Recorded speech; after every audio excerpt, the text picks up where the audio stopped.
Welcome to basic शाला। प्यारे बच्चों, आज हम जानेंगे 4R के बारे में। बच्चों, गीला कचरा जैसे कि एग शेल्स, पील्स, ये सब तो हमारी मिट्टी में मिल जाता है और डिसॉल्व हो जाता है और ख़त्म हो जाता है। बट ड्राई वेस्ट हमेशा इकट्ठा होता रहता है।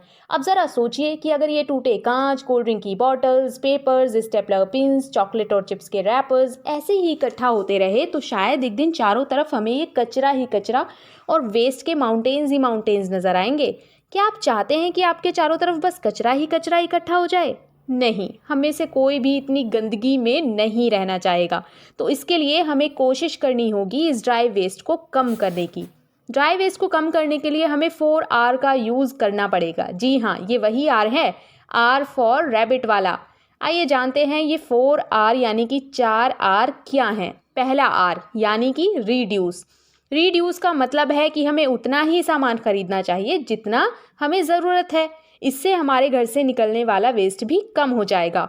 दूसरा R यानी कि रीफ्यूज़। बच्चों, आपने देखा होगा कि कभी कभी शॉपकीपर ये कहता है कि वो आपको पॉलीथीन नहीं देगा, क्योंकि ऐसा करने पर उसे फ़ाइन भरना पड़ सकता है। शॉपकीपर आपसे सामान देने के लिए आपका अपना बैग मांगता है। ऐसा क्यों होता है?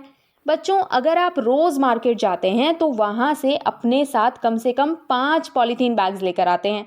लेकिन अगर हम ठान लें, खुद से प्रॉमिस कर लें कि हम ये प्लास्टिक बैग्स यूज़ नहीं करेंगे और हर बार घर से अपना कपड़े वाला बैग लेकर जाएंगे, उसी में सामान लाएंगे, ना पॉलीथीन घर में आएगी और ना ही हम उसे फेंकने की ज़रूरत पड़ेगी। इस तरह ड्राई वेस्ट अपने आप कम हो जाएगा।